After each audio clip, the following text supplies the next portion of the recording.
Dr. Michael Oren, once and future member of the Knesset, I hope. Israel is going to have another round of elections. It's going to be March 23rd. They're filling the gap. No Brexit, no UK election, no U.S. elections, but Israel keeps coming back. It's round 4. Dr. Oren, welcome. Are you going to run? Possibly. We have to see what lists are running, what place you get on a list. It's very important the place you get on a list. It's by order. And if you're high up on the list gets elected, then you become a minister and not merely a backbencher. And I have great respect for legislators. Hugh, pension reform, postal reform is not my thing. It's international relations. And to get into a position where you can impact diplomacy, you got to be very, very high up on a list that succeeds. There are two lists I could see you on. One is Likud and one is Gideon Sahar's new party. Are you considering talking with Gideon Sahar? I don't see you in Naftali Bennett's, right? You're not a Bennett guy. No, I have a very good relationship both with Naftali Bennett and Gideon Sahar. They're both very capable, very smart individuals, experienced in Israeli politics. But they're up against the champ. Let's be frank about it. It's always premature to eulogize Mr. Netanyahu. And the more people running around against him, the stronger he seems to get, because it seems like he never just run one person against him. They got to run 2 people, 4 people in the last election. And he's going to go into this election very strong, and I'll tell you why. I know for a fact that these parties that were going up against him were going to run on the basis of his sort of less than successful handling of the corona crisis.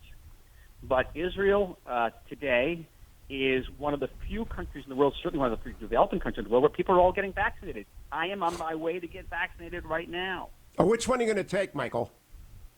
I think we're getting the Pfizer here. Okay. And but that's amazing. And that is all really due to Netanyahu. I got a very good friend, a writer, who hates Bibi Netanyahu. He hates him with all his might. He called me up the other day and said, I despise saying this, but this is all because of Bibi. Bibi got on the phone every night and called the CEOs of Pfizer and Moderna, and you've got to get those things here. You've got to get the vaccine. And they came. It was an incredible logistic accomplishment. And the vaccinations are going off very orderly here, by time, by appointment. This is Bibi. And so if anybody thinks they're going to run on his failure to grapple with corona, it's going to be a weak platform for him. So that sounds like you're open to being in Likud or Sahar, or Bennett for that matter. When do you have to decide? When do the lists come out? In another 30 days. So there's 30 days to talk to everyone and figure out how high you'll be up on a list and study who has what. But it looks like it's going to be a right-wing government. I mean, there are 80 seats out of 120 that are projected to go to Likud or parties to its right?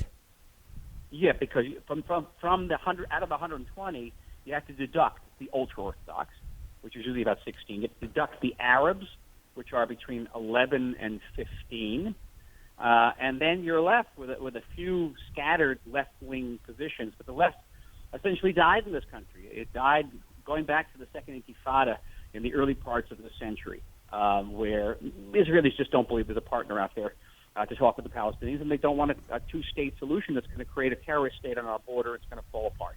So, yes, the battle is over the right, and people like Gideon Sahar and Naftali Bennett will try to outright Netanyahu and say he wasn't sufficiently right. But again, they're thinking corona, not right-wing politics.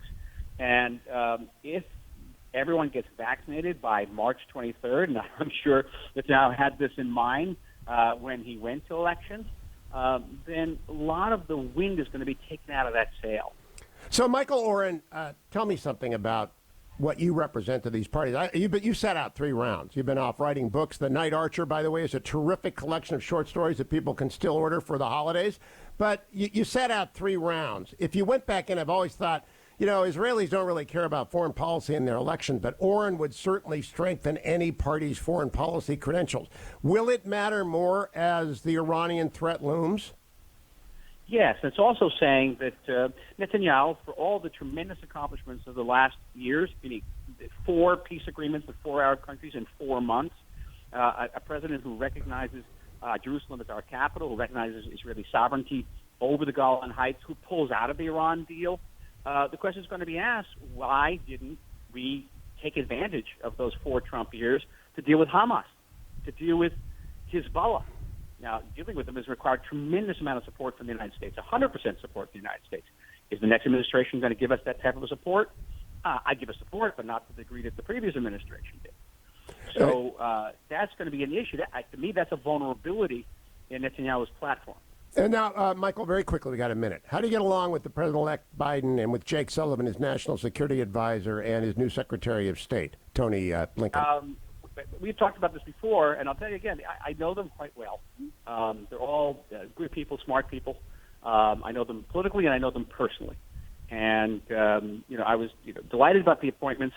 But what's the but? We're going to have policy differences. Yeah, there'll be policy differences about the peace process. That is less important, because I really don't think the Palestinians offer us a real partnership there.